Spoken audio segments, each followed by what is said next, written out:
జై శ్రీరామ్. అందరికీ నమస్కారం. వెల్కమ్ టు న్యూస్ అఖండ. నేను మీ కస్తూరి శ్రీధర్. మిత్రులారా, మన తెలుగు రాష్ట్రాలకు సంబంధించినటువంటి ఒక అద్భుతమైన ఒక శుభవార్తను అయితే తీసుకొచ్చిన. ఓకేనా? ఇక న్యూస్ విషయానికి వస్తే, తెలుగు రాష్ట్రాలైనటువంటి మన తెలంగాణ అదేవిధంగా ఆంధ్రప్రదేశ్కి అయితే మహర్దశ పెట్టింది.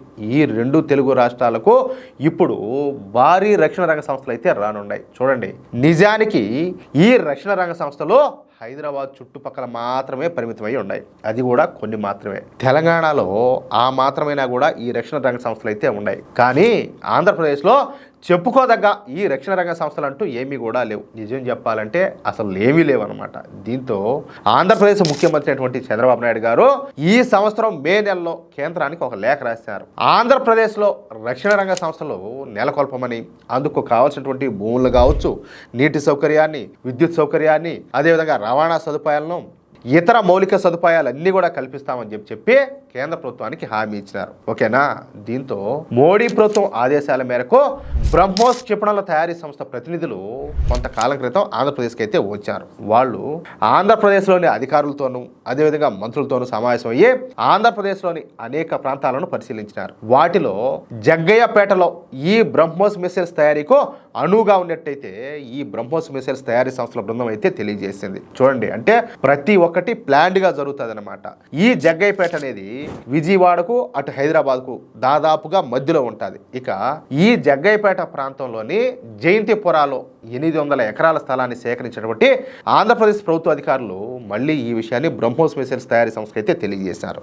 దీంతో మళ్ళీ ఈ జగ్గయ్యపేటలోని జయంతిపుర ప్రాంతాన్ని పరిశీలించినటువంటి ఈ బ్రహ్మోస్ మిసైల్స్ తయారీ సంస్థ ప్రతినిధులు సంతృప్తిని అయితే వ్యక్తం చేశారు. అక్కడ నీటి సౌకర్యం కావచ్చు, అదేవిధంగా రవాణా మార్గాలను, విద్యుత్ సరఫరాను పరిశీలించి అక్కడ బ్రహ్మోస్ మిసైల్స్ తయారీకు సౌకర్యంగా ఉండాలని చెప్పి కేంద్ర ప్రభుత్వానికి రిపోర్ట్ అయితే ఇచ్చారు. ఇంతవరకు బాగానే ఉన్నది. అయితే బ్రహ్మోస్ మిసైల్స్ తయారు చేయాలంటే అందుకు సంబంధించినటువంటి లాజిస్టిక్స్ను అలాగే ఇతర పరికరాలను కూడా అక్కడే తయారు చేయాల్సి ఉంటుంది అనమాట. అంటే మరో 15 రక్షణ రంగ సంస్థలను ఏర్పాటు చేయాల్సి ఉంటుంది. దీంతో ఈ బ్రహ్మోస్ మిసైల్స్ తయారు చేసే సంస్థ ప్రతినిధులు ఇతర రక్షణ రంగ సంస్థల నిర్మాణానికి తమకు మరింత స్థలం కావాలని చెప్పి కూడా అడిగినారు. ఎవరిని? ఆంధ్రప్రదేశ్ ప్రభుత్వాన్ని. దీంతో వెంటనే స్పందించినటువంటి ఆంధ్రప్రదేశ్లోని మన ఎన్డీఏ ప్రభుత్వం ఇక అక్కడ జగ్గయ్యపేట దగ్గరలో ఉన్నటువంటి పెద్దవరంలోని మరో 1200 ఎకరాలను సేకరించి రెడీగా పెట్టారనమాట. అడగడమే ఆలస్యం అంతే.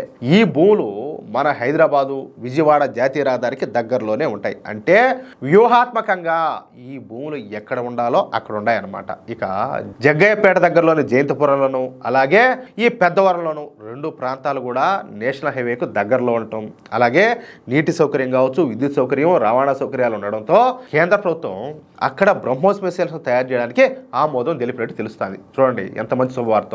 ఇక్కడ ఒక్క బ్రహ్మోస్ మిసైల్స్ మాత్రమే కాకుండా వాటికి సంబంధించినటువంటి విడిభాగాలను అదేవిధంగా డిఫెన్స్ లాజిస్టిక్స్కు సంబంధించినటువంటి పరిశ్రమలు కూడా విజయవాడ హైదరాబాదు ఈ నేషనల్ హైవే పొడవునా స్థాపించున్నారంట.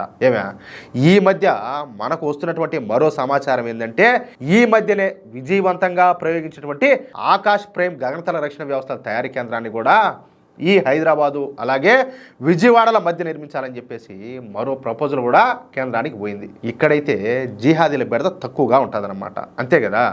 ఇప్పుడు మిగతా రాష్ట్రాలతో పోలిస్తే ఇక్కడ ఆ ప్రభావం తక్కువే. పెద్ద ఎత్తున రవాణా సదుపాయాలు కూడా ఉన్నాయి. పైగా హైదరాబాద్ నుంచి గంట సేపట్లో ఈ జాతీయ రహదారిని అయితే చేరుకోవచ్చు. దీంతో ఈ బ్రహ్మోస్ మిసైల్స్ తయారీ యూనిట్తో పాటు ఇక ఆకాశ్ ప్రైమ్ ఈ గగనతల రక్షణ వ్యవస్థల తయారీ కేంద్రాన్ని కూడా మన హైదరాబాదు విజయవాడల మధ్యనే ఏర్పాటు చేసే అవకాశం అయితే ఉండాలి. ఇదే గనక జరిగితే 2 రాష్ట్రాల పంట పండినట్టే అని చెప్పుకోవచ్చు. అంటే మరో 5 సంవత్సరాల్లో విజయవాడ హైదరాబాదు ఈ నేషనల్ హైవే పొడవునా పెద్ద సంఖ్యలో ఈ రక్షణ రంగ సంస్థలన్నీ కూడా రానున్నాయన్నమాట. అది విషయం. ఎట్లున్నది న్యూసా? మిత్రులారా, ఈ న్యూస్ కనుక మీకు నచ్చినట్లయితే ఖచ్చితంగా ఈ న్యూస్ నలుగురికి షేర్ చేయండి. అలాగే ప్రతి ఒక్కరు కూడా మీ యొక్క అమూల్యమైనటువంటి అభిప్రాయాలను స్పష్టంగా కామెంట్ రూపంలో తెలియజేయండి. అలాగే ఇంతవరకు మీరు గనక మన ఛానల్ను సబ్స్క్రైబ్ చేసుకున్నట్లయితే ప్రతి ఒక్కరు కూడా మన ఛానల్ను సబ్స్క్రైబ్ చేసుకోండి, సపోర్ట్ చేయండి ప్లీజ్. జై శ్రీరామ్, జై హింద్.